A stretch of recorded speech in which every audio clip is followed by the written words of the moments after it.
Hello and welcome to the Villa Park podcast. It's me, Rich, and I'm back again for another successful Talking Tactics with Gareth. Make sure you smash a like button. Make sure you hit the subscribe button. Help us on the road to 6,000 subscribers and get your comments in. We were just talking before we came on, Gareth, about this game. Not really the most difficult one. Could have been a little bit of a tricky one, but got the win in the end. And yeah, you mentioned it was kind of like a role reversal from the PSG Champions League game to kind of Villa doing the same to Southampton. Yeah, it was really. Yeah, like I say, it was a role reversal. They dominated the ball, Villa, throughout the game. Went back to the box midfield, which worked, which we didn't do obviously against PSG, which worked really well. Yeah, a dominant performance really, and we should have probably been ahead in the first half. I think we made a little bit hard work of it in the first half, but yeah, got it done in the end. Absolutely keeps that momentum going. Moving into, keeping us in contention for that Champions League spot. So let's have a look at the tail of the tape. The stats: 60-40 possession. That's 74% field tilt. So there, you were talking about the territory and Villa obviously dominating. Yeah, the 74% spent in the opposition final third. So, like I say, a lot of these stats are like a role reversal again, as I say, but. Yeah, a lot of the defensive stats obviously go to Southampton on their side because of the defensive work they had to do. But yeah, they couldn't really get near us really, and we pressed a little bit better. But also, sort of like I say, we spent that 60%. We had 60% position throughout the game, and it was just quite dominant. And you can see the goal kick length Southampton tended to go long, whereas we did our short thing again. Yeah, and then looking at the passing networks. Bit higher up the pitch for Villa, low sort of couldn't really get out for Southampton. So, like you say, just kind of echoes that point. Yeah, it does. And it was nice to see sort of Marcus a little bit more central there. And you can clearly see like Rodgers and the Ramseys, you can see that box midfield almost in full effect there. So it was better to see that. It worked so much better. It's back to what we know and it was better. Yeah, definitely. And then the sonars, anything that you noticed in terms of direction of passing or, frequency?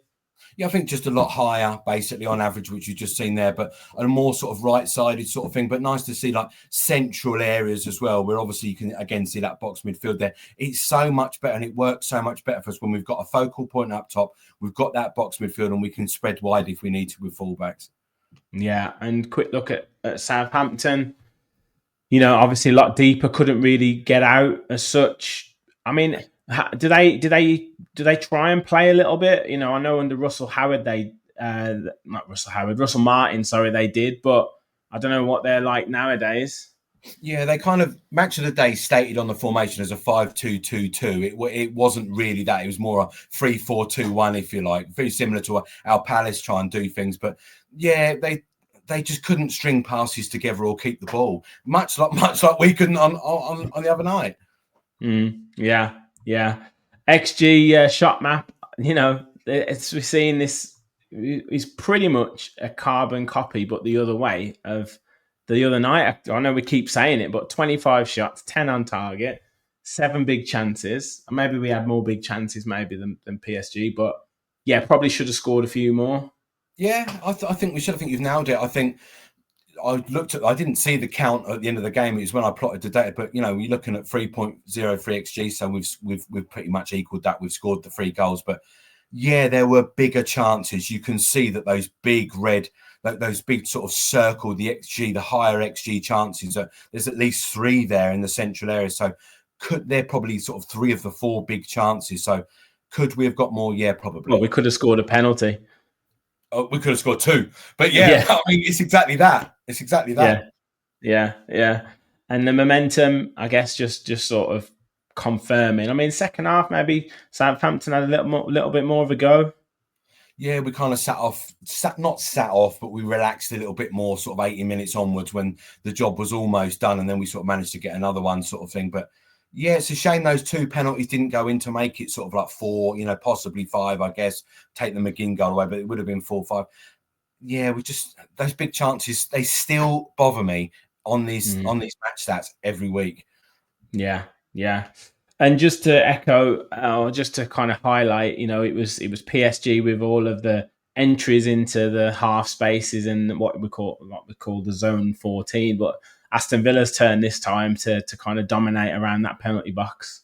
Yeah, the difference with us is we can actually define which passes are what. With PSG's, it was just a cluster of blue, wasn't it? Yeah. So at least we can see where we're at. But yeah, you can see those half space areas. And that's where we like to play with Ramsey and Rodgers higher up in that box midfield. Yeah, definitely. And looking at our distances, covered anything that you noticed here? Total touches, anything that you noticed? No, I think just Tielemans, we highlight him sort of most weeks, don't we? But he's really sort of come to the fore, hasn't he, in these last few games, sort of thing with his running, and you can see that he's out of puff a lot. He's really given it everything in games. So, and good to see Maatsen up there as well. Yeah, that straight away took my 84 touches, 13 kilometers covered. But yeah, Tielemans is just incredible numbers at the moment. I mean, for a player who's meant to be, flagging a little bit, nearly 17 kilometers is crazy. I think he really is. He really has come, sort of, especially not even the second half, but the last sort of quarter of the season. He's really started to come to the fore and be that man who dictates that play a lot more. Definitely. Defensive shape, out of possession, and action height. Anything to write home about here? I mean, just the 25 meters from goal on average, they're defensive from Southampton. That is so deep. Higher from us, because we had the ball quite a big deal, but a little bit sporadic from Villa. We can see that Southampton preferred probably to go down that left-hand side, hence the cluster of our players a little bit more. But Anana, number 24, making a lot of defensive actions there.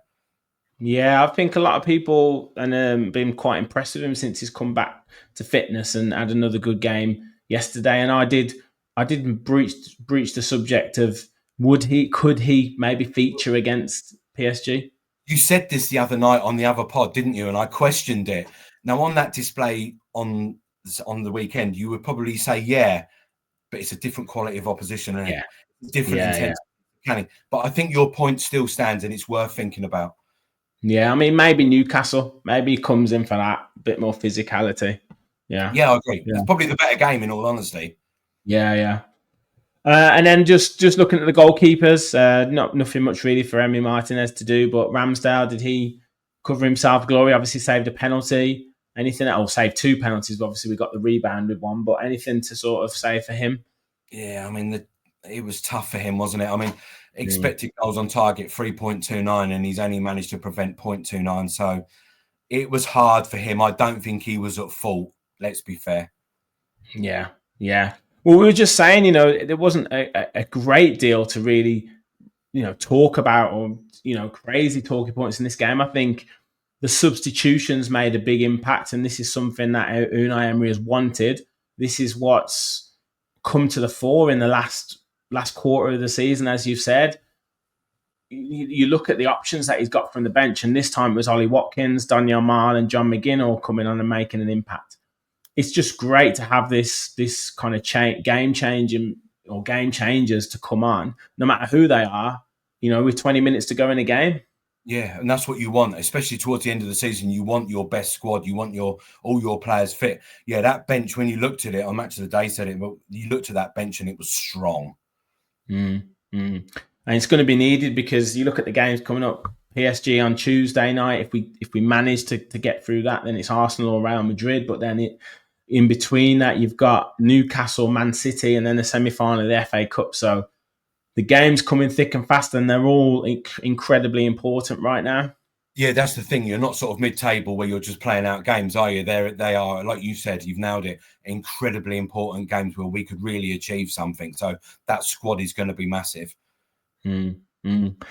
Well, where, as you said, you put all the PSG stuff on. I think you forgot the other game, but where can people find all of the stats? Because this is just a selection. We've got, I think you got over 20 Viz Yeah. slides, which is fantastic stuff. So where can people find that, Gareth? Yeah, I'll put them on that one Villa analysis straight after this. Brilliant. And Promise. yeah, go. Yeah, he promises. Great stuff. Yeah, PSG coming up on Tuesday night, mate. Huge game. We talked that last week, so do catch that episode if you can, if you haven't seen it already, because we talk about whether we've got an opportunity. We talk about the tactics that Unai Emery we think he should employ, what we think he might do. So do catch that, and we'll be back with talking tactics to cover what he did do and whether that was successful. So make sure you stay tuned for that. Gareth, fantastic stuff as always. Make sure you hit the like button. Make sure you hit the subscribe button. Myself and Sam will be back later this evening, i.e. Sunday, for a Lions Raw kind of match reaction, talking about some of the performances from the victory against Southampton, and then looking ahead a little bit to PSG as well. So that's on tonight. So make sure you stay tuned for that. Thank you all for watching. And as always, remember, we'll follow the Villa.